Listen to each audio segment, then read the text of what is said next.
What is up, everybody? And welcome back. Welcome back to another episode of Meat on the 50. It is our review episode where we are breaking down some of the action that we saw this past week in the NFL, and we were delivered some action, some statements made, some losses felt. Let's not waste any time. Let's get into it. Let's start the show.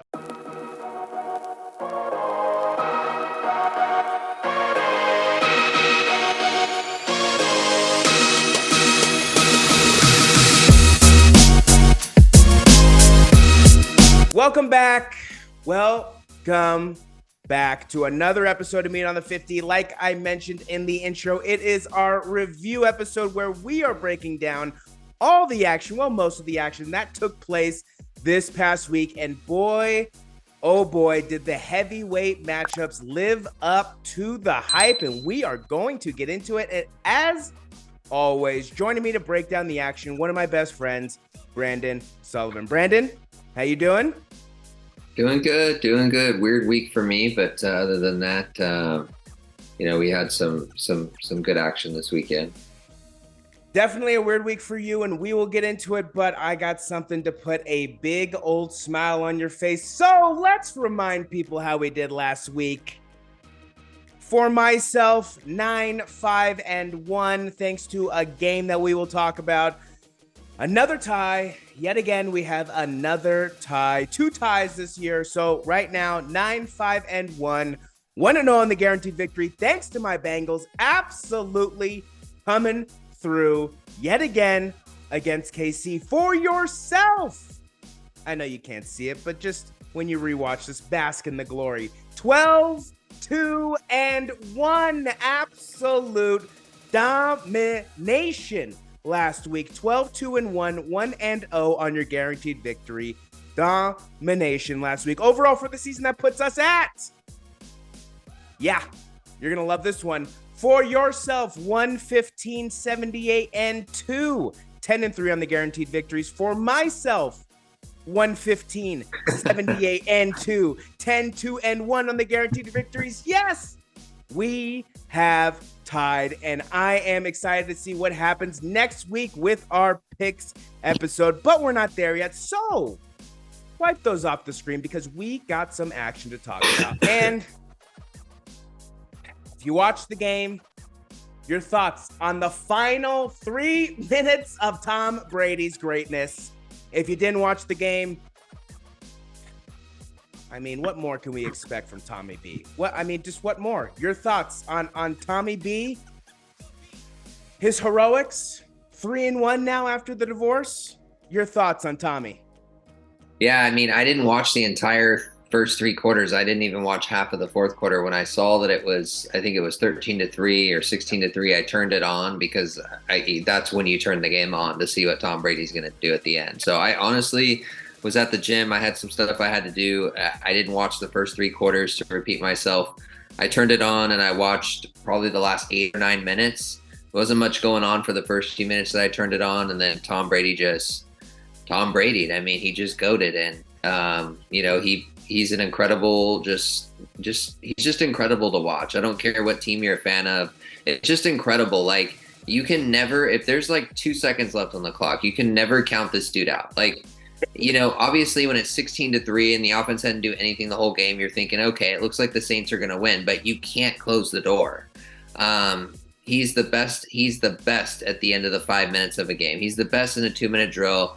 It was a Tom Brady-esque game. It was like, it was just magical, like it's probably one of the best comebacks this season, if not the best comeback this season, because you're talking about having to score 2 touchdowns in 4 minutes. Yeah. And, the defense, give the defense credit. They made 2 big stops to obviously allow Tom Brady to get the ball back. But it was just crazy. I mean, they called the touchdown back. I forgot who caught it in the end zone. They had to call that back. And then Tom Brady still proceeded with, 15 or 12 seconds or whatever to get them in the end zone. So just such a fun game to watch. Did you enjoy that game? Yeah, I don't know what more we can say about Tom Brady, right? But yeah, 21 plays in 3 minutes, an 11-play drive touchdown, and a 10-play drive touchdown. 21 plays in 3 minutes to not only just pull within a touchdown of the win, but to actually get your touchdown and win the game with 3 seconds left on the clock. I don't know what more you could ask for if you're a Tampa Bay Bucs fan. I mean, if you're watching the broadcast, Joe Buck and Troy Aikman are writing the Tampa Bay Buccaneers obituary. They're just like, oh, I can't believe it. They look super sluggish. Bruce Arians up there doing his thing. I feel like they need Bruce Arians, blah, blah, blah, blah, blah. Tommy's just like, hey, guys, hold my beer, okay? I'm 45, and I'm way better than you twos up there, all right? So Tommy B coming through in the clutch. I mean, talk about a crap division, but at least Tampa Bay looks like they may slide away with the division here towards the end of the season. Real no shocker there, but what a victory last night for Tom Brady and the Tampa Bay Buccaneers.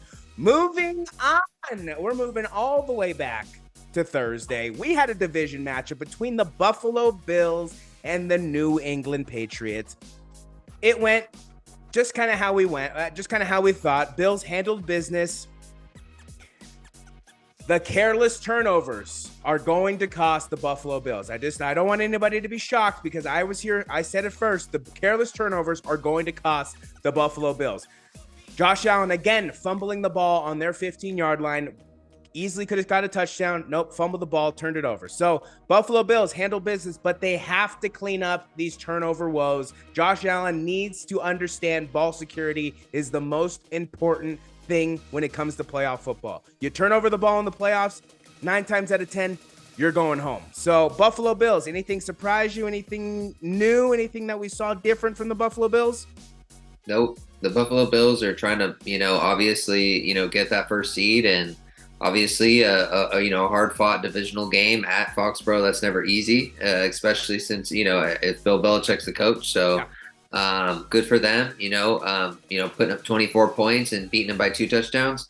I kind of figured that's the way it would go. I thought it would be a little bit closer, but, Buffalo Bills kind of closed the door on them. So give them credit. They look like, one of the best teams in the AFC in the NFL as well. Yeah, the Buffalo Bills keep rolling on, get a nice little lead in that division there with now the Jets, the Dolphins, and the Patriots all losing this week. So that definitely helped them out, getting a little boost game there. Yeah. Buffalo Bills, though, got to clean up those turnovers. I don't know how many times I got to say it, but Buffalo Bills rolled on in Foxborough. Moving on to the early Sunday morning games where all I felt was it was just kind of a build-up towards the afternoon. But what did we see, right? We saw the Steelers just are the NFL cockroaches. They're the Pittsburgh cockroaches. They just linger. They linger and linger and linger. I mean, I don't know how much more a team needs to just linger around before they're put away. But the Pittsburgh Steelers managed to linger around. Green Bay almost did what they never do, which is lose to Chicago in Chicago. But just like Aaron said, the Windy City is his second home. He handles business in Soldier Field, and that's what they did. They handled business, pulled away there. And Christian Watson with another monster performance there in Green Bay. So watch out for him in the future, right? We saw the Jacksonville Jaguars absolutely get clobbered by the Detroit Lions. Big thing from that game was Trevor Lawrence took a nasty tackle, tweaked his knee, obviously was able to come back and finish the game, so that was good to see. But the Detroit Lions absolutely thrashed the Jacksonville Jaguars, right? The New York Jets, Mike White, almost pulls it off against the Vikings, but the Vikings defense comes up clutch again, stopping them at the goal line for the victory to pull out a tough game there against the Jets. And then we had the tie. The Washington Commanders and the New York Football Giants. Nobody wants to win the game, apparently. 2020 tie, making things very interesting for the NFC East. We'll see what happens right further down the road, right? We saw the Eagles absolutely handle business against the Tennessee Titans. I mean, absolutely thrash the Tennessee Titans. And then we come to the Denver Donkeys, and a case study should be done on this team. I don't quite understand how a team can literally not score more than 11 points. I mean, it is so much of a guarantee that I don't understand how bettors are not making bank off of the Denver Donkeys. I mean, 9 points. 9 points. And then that leads me right into the Houston dumpster fire Texans. How do you lose a game without allowing an offensive touchdown? That's a new one for me. How do you not allow the offense to do their job, but yet you still find a way to lose the game? Holy crap. You guys are dumpster fires. I mean, just absolute dumpster fire of the dumpster fires. Holy moly. Texans dropping a game against the Dukies. What'd you see in the morning? Anything? Did we pull anything away from the morning? I know we got the Eagles, the Vikings, some other performances there, but did we take anything away from the morning? No, I mean, Titans are paper tigers, clearly. They're not going to do anything with Ryan Tannehill, and is Malik Willis the answer? Who knows? Probably not. Who knows, though? It could be. True. He hasn't had enough reps, so I'm not going to rule him out. Obviously the Lions, it's unfortunate that some of those games didn't go their way early on in the season because they could be in the playoff hunt. Give them credit. As far as Denver, I just don't understand how Nathaniel Hackett hasn't been fired yet. I don't get that. Like every single week, I'm like looking on my phone when I wake up in the morning at Bleacher Report to see if he's been fired. So it's like, how do you? It's the issue. This is the issue. It is your offense. The issue is your offense, and you're the offensive coordinator from the Green Bay Packers. So you're the the head honcho of the offense. And so when your defense is holding teams to 10 points, 11 points, whatever it is, and you still can't outscore that, you should not be losing a game 10-9. And you got lucky that you beat the 49ers 11-9 because your defense got you a safety, or 11-10 because your defense got you a safety. It would have been 10-9. You would have lost. And 10-9 on a game-winning QB sneak at that. It's ridiculous. It's ridiculous. So Nathaniel Hackett needs to be fired. I think that's my main takeaway. There's not much else I've gotten from these other teams in the morning that I didn't already kind of think. I thought maybe the Bears were playing well against Green Bay, but like you said, Aaron Rodgers just owns them. So don't think I can pick them anymore in that matchup until they prove me otherwise. Deshaun Watson looked like crap. So I mean, not a whole lot to take away from the morning games. I was kind of disinterested. I mean, the morning game kind of just to encapsulate it, everything. You had a tie between the Commanders and Giants. I mean, they just. Somebody's got to win that game. Come on, guys. But, you know what I mean? Like, come on. You guys are fighting for the division. Somebody's got to win the game. And so, anytime there's a tie, I kind of just roll my eyes and I'm like, they're just like, whatever. We're just going to throw up the flag on both sides. And that's it. So that's all I got for you, man, when it comes to the morning games. Yeah, not much for the morning games there. I mean, like you said, we didn't really learn anything new that we didn't really already know, No. Like I was saying, I think it's just a big buildup for those afternoon games. So let's get into the afternoon, baby. Let's take care of the housekeeping. So the Seattle Sea Chickens handled the Los Angeles Lambs, kept it close. They almost blew it against a bunch of backups. Wouldn't have been surprised, but Seattle Seahawks end up hanging on and pulling out the victory there. The Las Vegas Raiders seemingly have come back from the dead. Since I ranted about them 3 weeks ago, they have now rattled off 3 straight victories, effectively ending the Los Angeles Chargers' playoff hopes. Still plenty of season left. We'll see what happens there. But, I mean, if you're dropping games to the Raiders like they normally do, you're not going to do much in terms of the AFC or the playoffs at that matter, right? Then we had the 2 primetime games of the afternoon. One led off by a just scripted like 80-plus yard touchdown that Mike McDaniel has probably had 1,000 wet dreams over. He knew exactly who he was going to. There's a reason why Trent Sherfield caught that pass, Niners fans. He knew exactly who he was going to, who knew exactly what play that was going to be called, who knew exactly what defense was going to be run, and then what happened the rest of the game. The Niners are the best team in the NFL.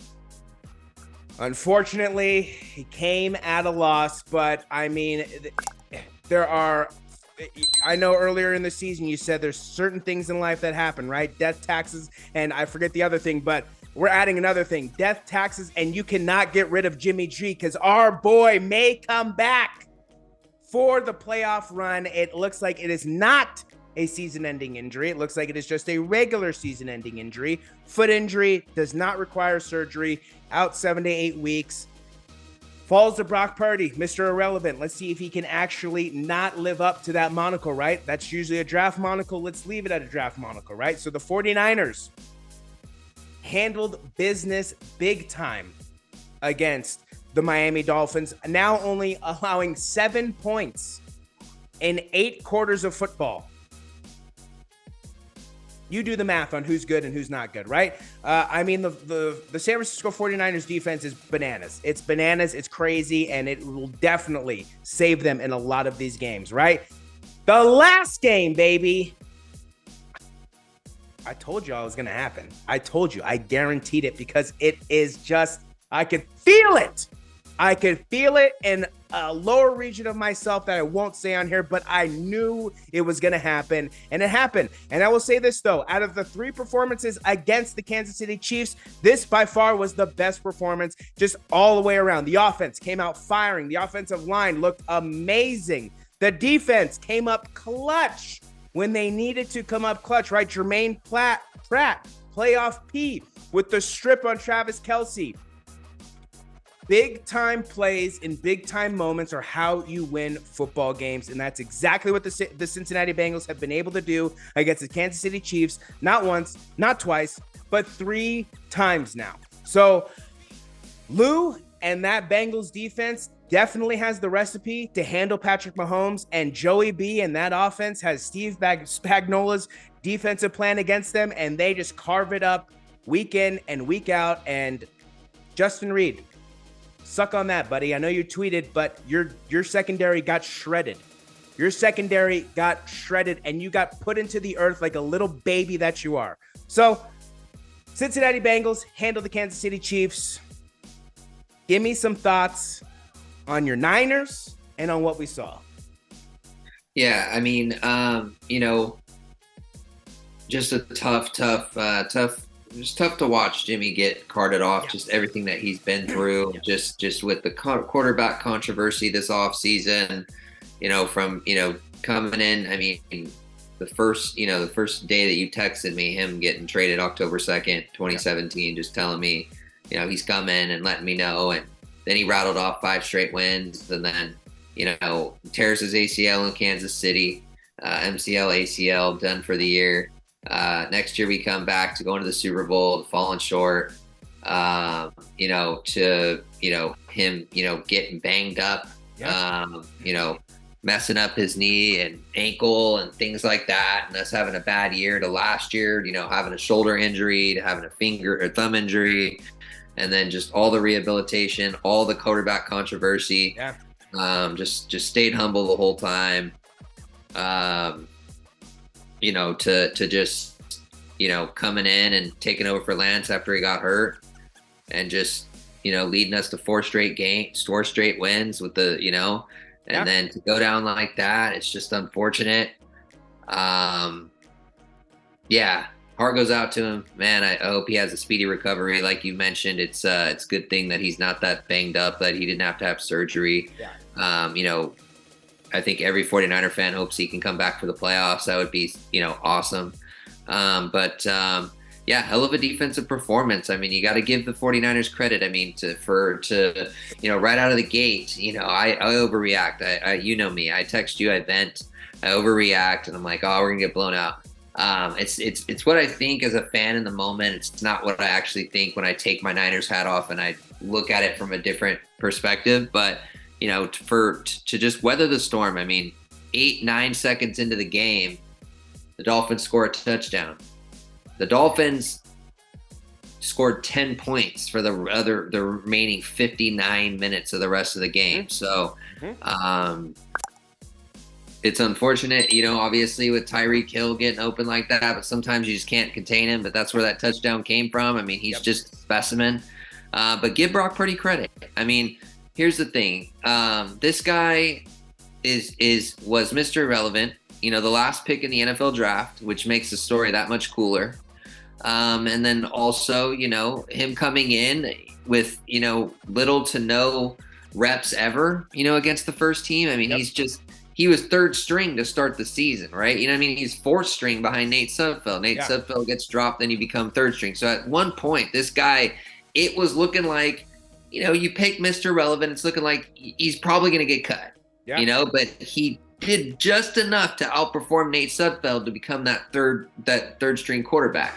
So for him to come in, I don't know about you, but after I went back and watched the film and listened to Baldy's take and looked at listen to what some of these NFL analysts were saying, he's a 6'1" guy. He's pretty strong and he can move quickly. And so I kind of like what I saw, to be honest with you, as far as his poise and being able to make throws under duress and when the pocket collapses, rolling out and making plays. What did you think? Did you think Brock played pretty well in his first game? Yeah, he came out and played definitely really well, right? I'm pretty sure in his little, football diary at the beginning of the season, he wasn't, I'm pretty sure he didn't write in there that I'm going to take over as the starting quarterback this year as the team in a Super Bowl year, right? But here we are, and here Brock Purdy is, right? I mean, he was solid with Iowa State. If you've been following him since college, and he's always been solid with Iowa State, he's always actually kept Iowa State in the conversation kind of around mid-year, and then they kind of tail off like Iowa State normally does. But Brock Purdy is a competitor. He's a competitor. He knows how to compete. Now, let's lay the cards on the table. Are they going to do what Jimmy G was going to do with this team? We'll see. We'll see, right? Right now, it's about weathering the storm. So we'll have to look at the Seahawks schedule, and we can definitely do that. And we'll see what the Seahawks have in front of them, and as far as, competition and what we think could happen there.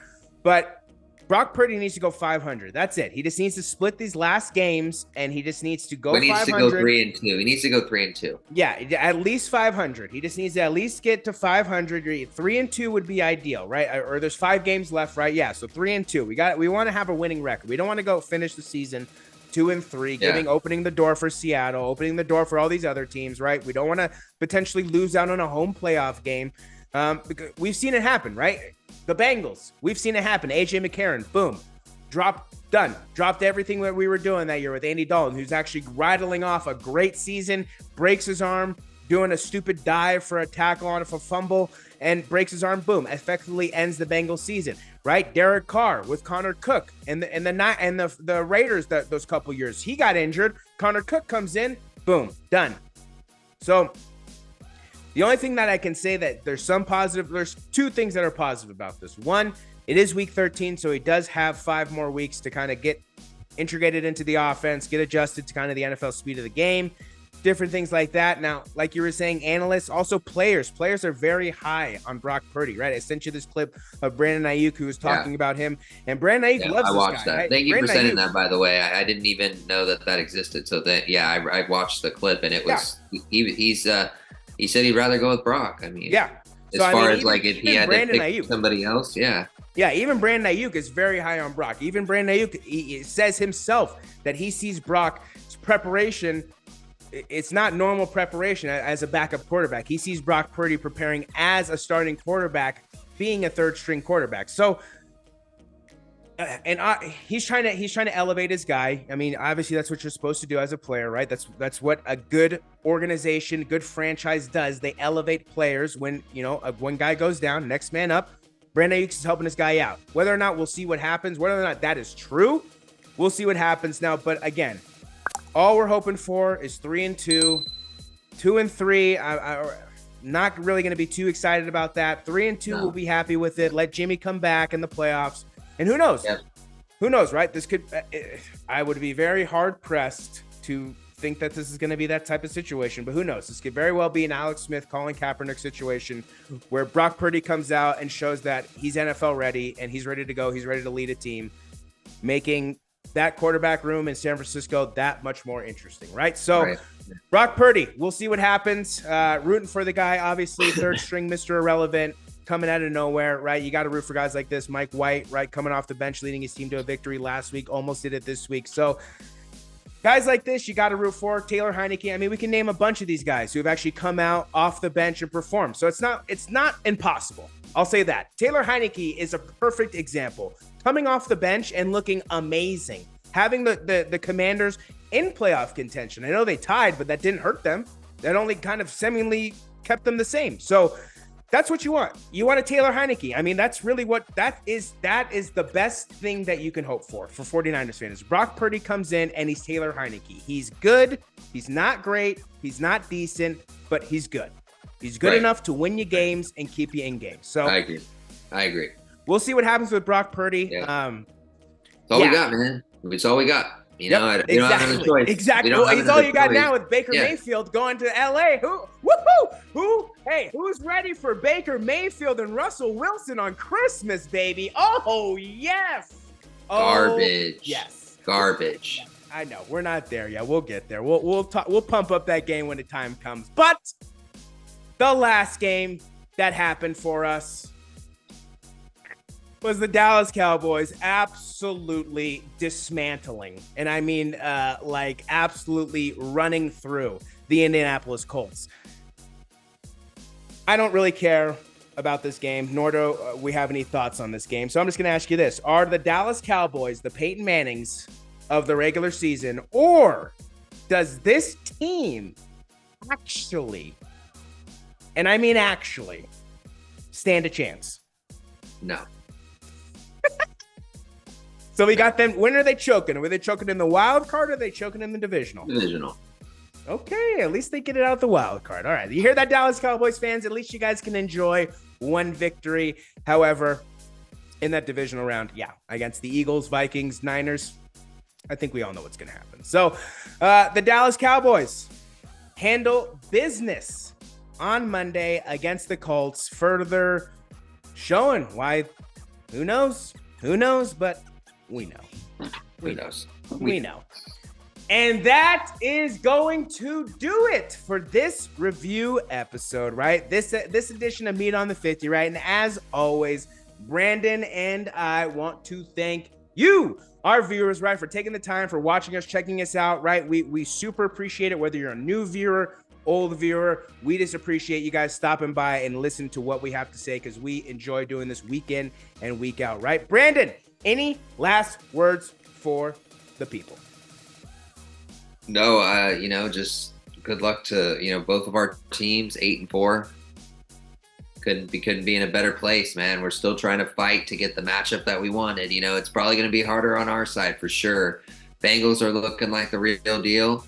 Holyfield, and I'm hoping that, we can both meet in the Super Bowl and get the matchup that we wanted last year. So that's what I'm hoping. But cheers to you and me. We both of our teams are sitting pretty right now at 8-4. We got some major victories this week. Some major statements were made, and we got that loss there with Jimmy G. But the great news is that he is not out for the entire season, right? 7 to 8 weeks again with that foot. Let it heal, Jimmy. Let it heal. Come back and let's let the Niners.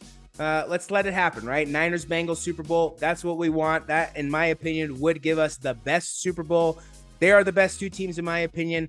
Obviously, we're kind of slanted because we're fans of theirs, but I mean, the Bengals proved it this week. They beat the Chiefs. Everyone's talking about the Chiefs, right? Bengals come in there, handle business. Niners, that defense, man, unstoppable, right? Niners, Bengals, 8-4, sitting pretty. You heard the man. That is one of my best friends, Brandon Sullivan. I am Jacob Coe, the fantasy guy. And until our picks episode, Brandon and Jake are out.